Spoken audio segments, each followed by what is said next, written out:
Kwa hivyo leo tunajifunza maneno ya Mungu. Ujumbe wa leo ni ujumbe ambao utakutia moyo sana. Haleluya. Visima vya baraka. Andika visima vya baraka. Visima vya baraka. Ujumbe wa leo unasema visima vya baraka. Lakini kuna kipengele kikuu kinasema kuchimba visima vya baraka. Bwana asifiwe. Kuvijua visima vya baraka ni jambo moja, lakini kuna sehemu yako ya kuvichimba visima vya baraka. Kipengele hicho kikuu. Bwana asifiwe. Visima vya baraka. Nataka kidogo tuone katika Biblia zetu, uendelee kufungua katika kitabu cha Mwanzo sura ya 26. Mwanzo 26 na tutaona mstari wa 19 na hadi 22. Lakini kabla ya hapo niseme kuchimba kisima ni nini? Haleluya. Maana ya kuchimba kisima. Tutatoa maana kadhaa ili tuelewe kuchimba kisima. Kisima ni nini au kuchimba kisima maana yake ni nini? Kuchimba kisima, moja ni kutafuta au kufungua chanzo cha baraka za Mungu au mafanikio ya Mungu katika maisha yako. Bwana asifiwe sana. Ni kutafuta chanzo cha baraka na mafanikio ya kimungu maishani mwako. Ndio kunaitwa kuchimba kisima. Haleluya. Bwana asifiwe sana. Katika Biblia inazungumzia kuhusu kisima kama namna ya kutafuta kwa bidii, haleluya, chanzo cha baraka za Mungu maishani. Lakini jambo la pili niseme kuchimba kisima pia ni kutafuta fursa ya kupokea baraka za Mungu maishani mwako. Kutafuta fursa. Haleluya. Kumbuka kuna fursa nyingi Mungu ametoa kwa ajili ya watu wake ili wapokee baraka zilizokusudiwa. Watu wengi wanapishana na fursa hizi kwa sababu hawajui mbinu ya kuzitafuta. Tutajifunza jinsi ya kutafuta baraka hizi, vyanzo vya baraka hizi. Lakini jambo la tatu, kuchimba kisima ni kutafuta uwepo wa Mungu kwa bidii. Haleluya.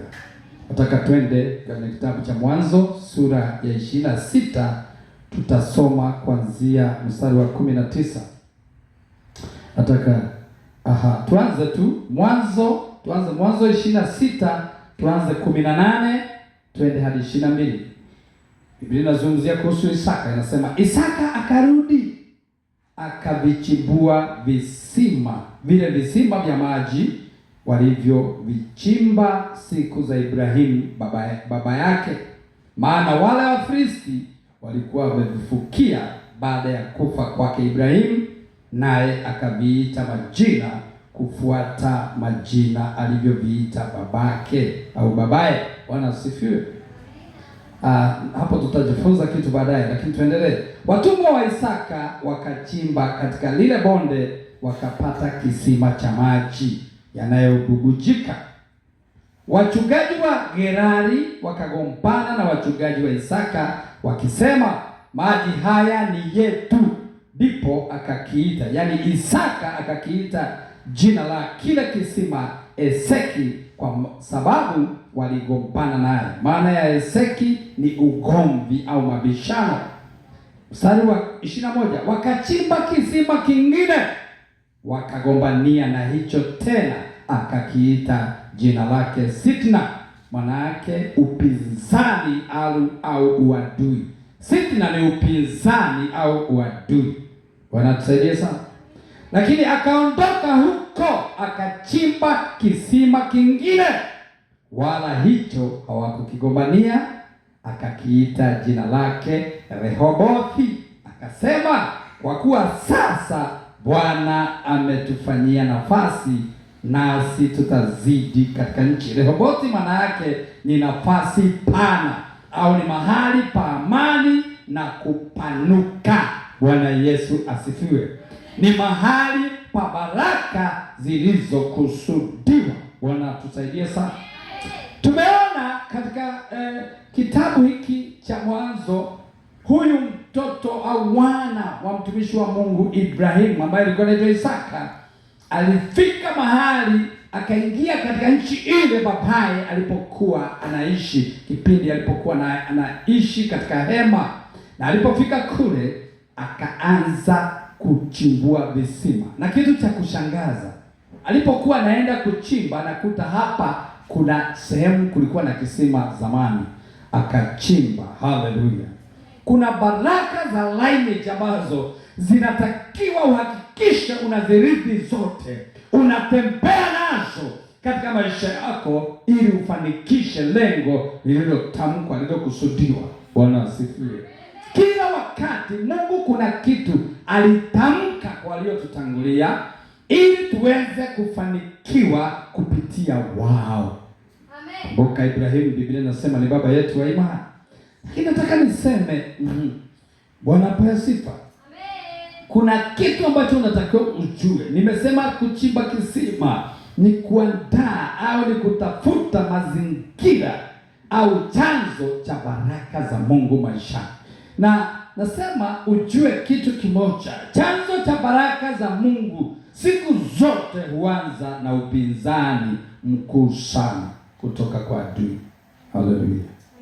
Siku zote huanza na upinzani mkubwa. Tukiangalia kidogo kwa ajili ya hili katika sura hiyo ya Mwanzo, hapo rudi nyuma mstari wa 15, utaona upinzani ulivyokuwa. 15 16, sura ya 26 hapo juu, 15 labda na 16. Na vile visima vyote vilivyochimbwa walivyochimba watumwa wa baba yake siku za Ibrahimu babaye, Wafilisti walikuwa wamevifukia wakavijaza kifusi. Abimeleki akamwambia Isaka, utoke kwetu, maana wewe una nguvu sana kuliko sisi.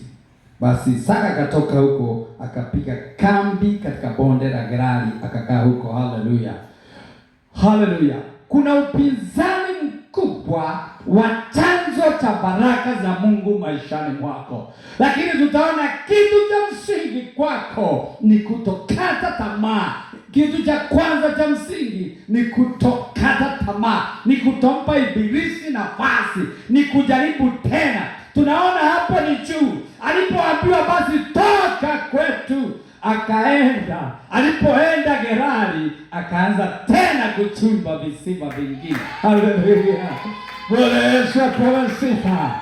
Hautaacha kuchimba kivisima kwa sababu ya maneno ya watu, kwa sababu ya sura za watu, kwa sababu ya kukujamana kwa watu. Hapana. Haleluya. Hata hivyo, hata Yakobo, Biblia inasema akaona wana wa Labani wanamwangalia vibaya. Wanasema, wewe chukua vitu vyote vya baba yetu, utajiri wote, kondoo zote. Haleluya. Kama tulivyojifunza siku moja kwamba yeye Yakobo alipata ufunuo, akaweka mti wa mlubna ili kondoo wanapokuja na mbuzi wenye milia anaweka ili wazaliwe wenye milia na malaka, ili akatajirika, wakaongezeka. Bwana wake akiwa na mbuzi 80, yeye na mbuzi 500. Haleluya. Yaani na alianza na kamtaji kabuzi wa 8 tu. Alianza na 8, nani akasema basi chukua ni kamshahara kako. Yeye akatengeneza mti wa mlubna. Sema mlubna. Bwana asifiwe. Hapa tunaona naye mtumishi wa Mungu Isaka. Maana yeye kama wewe ulivyo, wewe ni mwana wa ahadi kwa sababu umerithi baraka za One Voice for Jesus. Umerithi baraka za baba yako na Mungu wako. Haleluya. Kwa hiyo sasa kile ambacho unatakiwa ufanye, unatakiwa ufike mbali mahali ambapo mimi sikufika. Inatakiwa kupitia kwangu, stepping stone, uende mbali kwa neema iliyo ndani yangu katika jina la Yesu. Haleluya. Bwana asifiwe. Itakuwa faraja kwangu kuona ukipaa. Haleluya. Akajua hivyo alipoenda pale kuchimba visima. Biblia tumeona inasema kukawa na upinzani, vikawekwa kifusi. Unaweza kushangaa baraka ulizonazo zinawagusa wengine walio karibu na wewe, lakini hawaoni hicho. Hawa watu pamoja na nini walihitaji maji ya vile visima, lakini wakavifukia kifusi, wakavifukia. Why? Hawataki kuona maendeleo yako katika maisha yako. Bwana asifiwe. Hawataki, wanatamani hilo duka lifungwe, wanatamani hicho kioski